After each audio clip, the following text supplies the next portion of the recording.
All right. Thanks, Monty, for joining me and Hermione on this call. Now, you're obviously in India for the road safety series. How did that come about? Yeah, I think it's Sachin Tendulkar is the ambassador for it, and infrastructure and road safety is obviously a big issue in India. With the way that we can see the chaos that there is on the roads, but everyone seems to sort of let everyone through. It's actually India itself, isn't it? It's Yeah. disorganized, chaotic, but everyone just works together. You kind of think, how do they do it? And I suppose that's probably one of the reasons why I think India produces one of the sharpest minds in the world. You look at Indian Desert Bora, look, Kamala Harris, she's from Indian background. The CEO of Google is from India. And I'll probably say it starts from road traffic because it's so chaotic, but the mind is very sharp. All right. And Monty, you as well. You're Indian origin. Come on. You're sharp yourself. Well, thank you for the compliment. And how's quarantine going? How long do you have to quarantine in India right now? You're in Raipur, aren't you? Yeah, I'm in Raipur, so I'm here for I think we're gonna another couple of days. Tomorrow evening we should be back out and do normal things. We have to wear this watch on our right hand as well, so it detects us where we're going. We're not allowed to get out of the room, so it's really a very sophisticated system they have in India. It's really good. Yeah, how did your invitation to play actually come about? Yeah, it was my good friend Away Shah kind of got in touch with me and he said, do you fancy playing in England Legends? And I looked at the temperature in Raipur and it was 35, 37 degrees and it was a straight yes when I looked at the weather conditions compared to what it's like in England right now.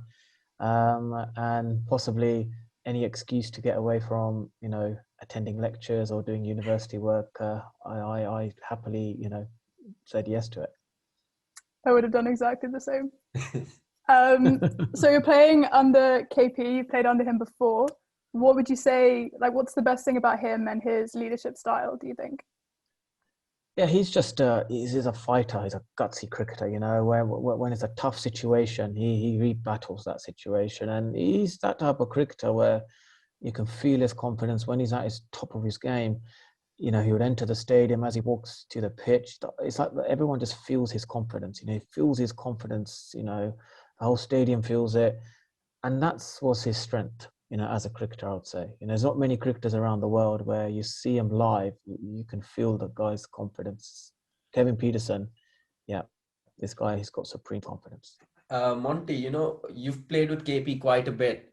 I just wanted to know if there's any story or anything you remember he told you during your playing days that just sticks in your memory. Yeah, he said to me, "You're a good runner." He goes, "You're a good runner. You're a good running partner." We used to do a lot of running together. We used to fitness, do the yo-yo test. I would always compete with him, and in a way, I kind of pushed him in a way. But I used to be third or fourth. He'd always beat me. But he was very very fit, good runner, and yeah, I guess I enjoyed bowling to him in the net. He used to smash me out of the park, and I remember when. Um, I remember actually when we were struggling during a Sri Lanka Test series, I think it was. We didn't do very well in the first test, and everyone just said to take your pads off, and bat with the bat, not with your pad. And he was just brilliant. Every ball he would hit me, feet positions were magnificent. I got so annoyed. I thought I'm going to just go bowl fast at his legs, just to hurt. I couldn't and he was still battle that one out, and it was just a great, that was the that's what you do amongst teammates. You push each other and you have fun, and he was brilliant. It was a great skill, and I really enjoyed sort of bowling to someone without their pads. So I Yeah. guess you're looking forward to playing with him, not against him. Yeah, it'll be good fun. It'll be a lot of fun. I think there's a lot of great memories there, and there's some other cricketers here as well. The likes of Matthew Hoggard, who I've played a lot with. He used to always say to me, bounce, bounce, bounce at the, when I used to be in my run up at mid on. That was a lot of fun. And Brian Sidebottom, he was brilliant. I remember he took 7 for 42, I think, at Napier when I played, Test match at New Zealand. Bowled really well. It was just brilliant. Yeah, and You're going to be playing alongside some legends as well as against some legends, one of them being Sachin Tendulkar, who was your first international wicket. Are you looking forward to seeing him and reminding him that he was your first international wicket?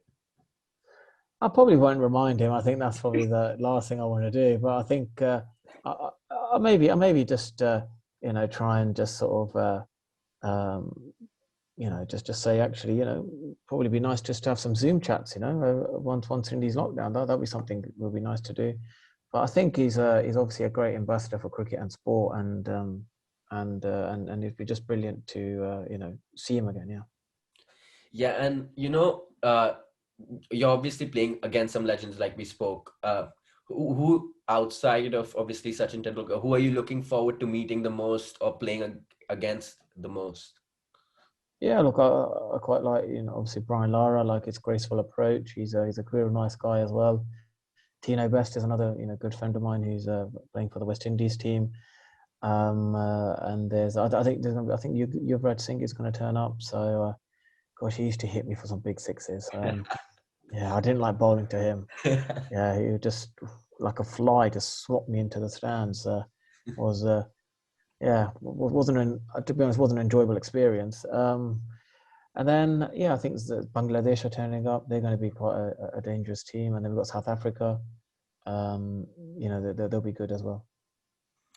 Yeah, and obviously you're playing in a new stadium in Raipur, and they're expecting crowds at 50% capacity as well. So you're looking forward to playing in front of crowds again?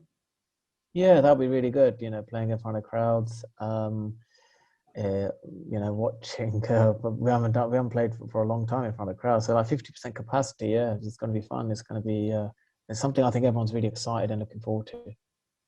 And what would you say is, you've played a lot of cricket in India yourself. So what would you say is your favorite part about playing cricket in India? I think it's just the crowd, the atmosphere. There's a real you can feel that it's a religion, in this country, and they would want to win at all costs. India just love winning in this country. There's obviously a debate about the pitch right now, but no one cares. Day 1, day 2 victory, day 5 victory. As long as India win, that's all that matters to the Indian fans. That kind of takes us nicely onto the India-England Test series going on right now, which we can't not talk about. What do you think about the chatter around the pitch? Do you think the criticism's fair? Well, it's a pink ball Test match. I think you're allowed to have a one-off sort of Test match like this. I suppose we've had 15 wickets fall in a day in 2017 when England versus South Africa, and that was a green pitch at Trent Bridge. So I think there's been another, when India played New Zealand, both of the Test matches lasted for 2.5 days, and I think the point what the Indian players are saying is no one really made a big issue about the green pitches, but why are people making an issue about the spinning pitches? So I think it's just we've seen 3.5 day Test match pitches at Chennai.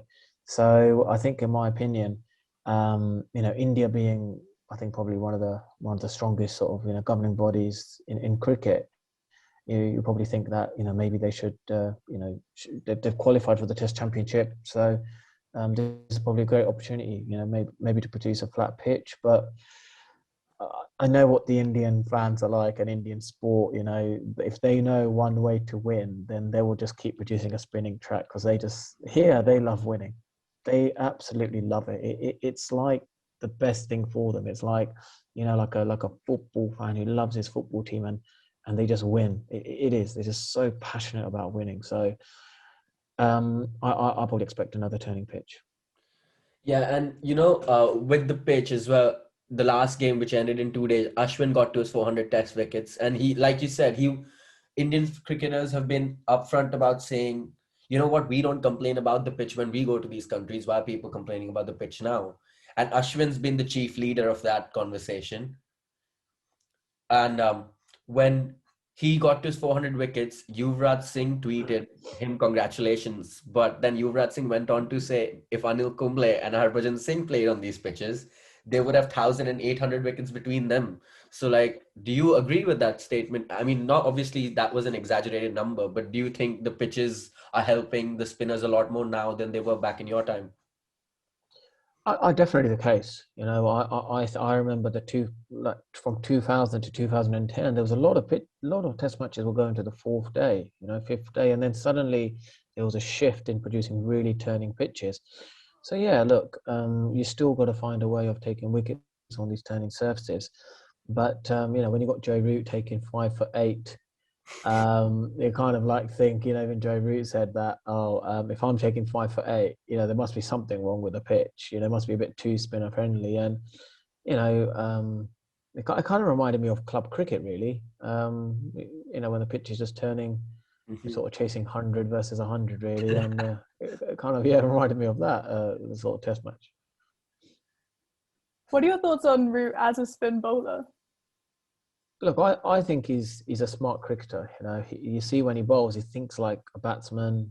You see how he varies his pace. I don't really think about it, and I think you know that's what makes him so successful as a cricketer, because he does a bit of bowling. You know, he like even when he got his you know debut 100, he was reverse sweeping at Headingley. You know, reverse swept. You know, to get to his 100. So you can tell he was just so creative and innovative and able to adapt to different situations. And that's what makes him a smart cricketer. And even when he's bowling, you can see that the way he bowls. He's an astute cricketer.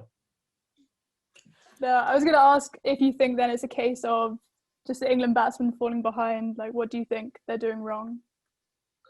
Look, it's very difficult. This is a very young team, and it's difficult to develop your skills on turning pitches, which they're not used to. You know, this type of turn, and even if it's in England, it turns maybe quickly off a slightly shorter length, which you can adjust. But you know, these are like full balls, and they turn quite sharp. So it's a test of their character. You know, I remember playing certain tours where you know you're not enjoying the tour, but you've got to find a way of showing some good performance. And this is not about technique or how fit you are. It's about your mental capacity and your mindset and your attitude towards, right, am I going to give up on these turning surfaces, or I'm going to find a way to score and show some fight. And I think that's what the young batters, they must show some resilience, because it would help them.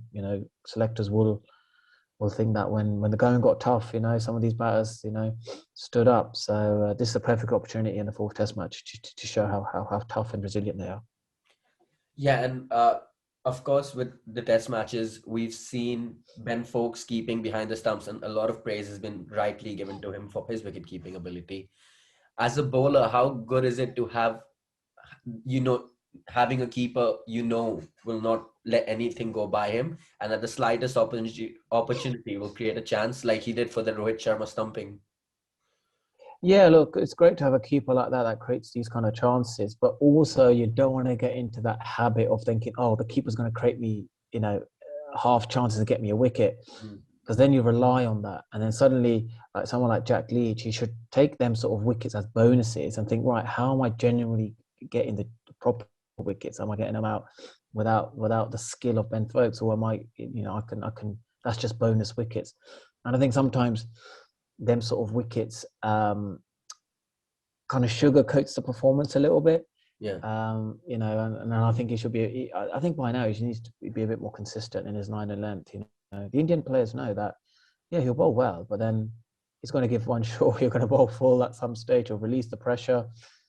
And that's the difference between the Ashwin and Akshar Patel and Jack Leach. Yeah, you're going to take wickets as a spinner, but it's holding on to that pressure. And Ashwin obviously does that brilliantly.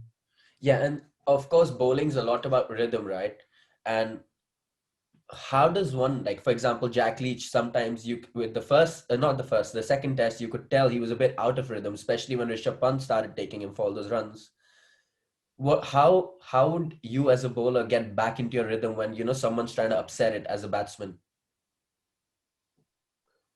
I think you got to take your time out. You got to have these plans. You got to play mind games as well.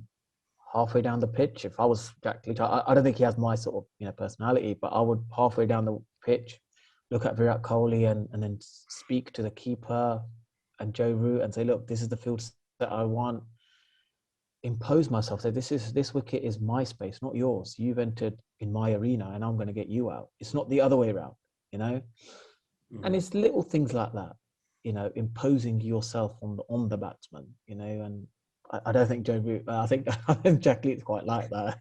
He always speaks to like so Ben Stokes and all this and consoles. But everyone's a different personality. But that would shake up not the batsman, but that would think, well, I don't feel so comfortable. He's trying to step on my space. And he's not allowed to do that, and maybe get him to play a bit more aggressive, you know, and you never know, you just get a wicket through that. Yeah, and I don't know if you watched the documentary there about the Australian cricket team, where basically one of the episodes was based around not talking to Virat Kohli or engaging with him because they felt that engaging with him switches on a switch in his head and he starts to up his game even more. And do you think, like with Jack Leach, obviously we've seen the England team not sledge Virat Kohli at all. Do you think that's a proper game plan they've gone in with? Because he's not scored too many runs except that 150 that he had in the last test. He hasn't had those big scores that we've come to get used to with Virat Kohli. And do you think that's a proper game plan from Joe Root, Jack Leach, and the boys not to engage him? I think to be honest, it's not really a concern for Virat Kohli. You know, if he's scoring runs, if he doesn't score runs, I think his concern is that he wants to remain the captain of this India team. He wants to be known as one of the greatest, you know, captains in world cricket, with the likes of Steve Waugh, Graham Smith, you know, Clive Lloyd. So if he's not scoring many runs, it's not an issue. I think the captaincy is much more important to him at the moment, and he will always score runs. He's a great player. He'll find a way. He's got such a great team. He's got, you know, Virat Sharma, who's a great, you know, is probably the Don Bradman of Indian surfaces. So yeah, he's very lucky to have such a great team. Yeah, and with Virat Kohli's captaincy, obviously after the Australia series when Rahane led India to victory at the Gabba, there was a lot of chatter about, you know, what is captaincy the issue? It's always been a talk around the IPL when Virat Kohli doesn't win every season. It's Gautam Gambhir said it at the end of last season when the IPL happened, that no captain goes 9 years without winning the IPL and stays in the role. Do you think now the pressure started to mount on Virat Kohli, the captain, not the player, of course, but the captain, to start producing results?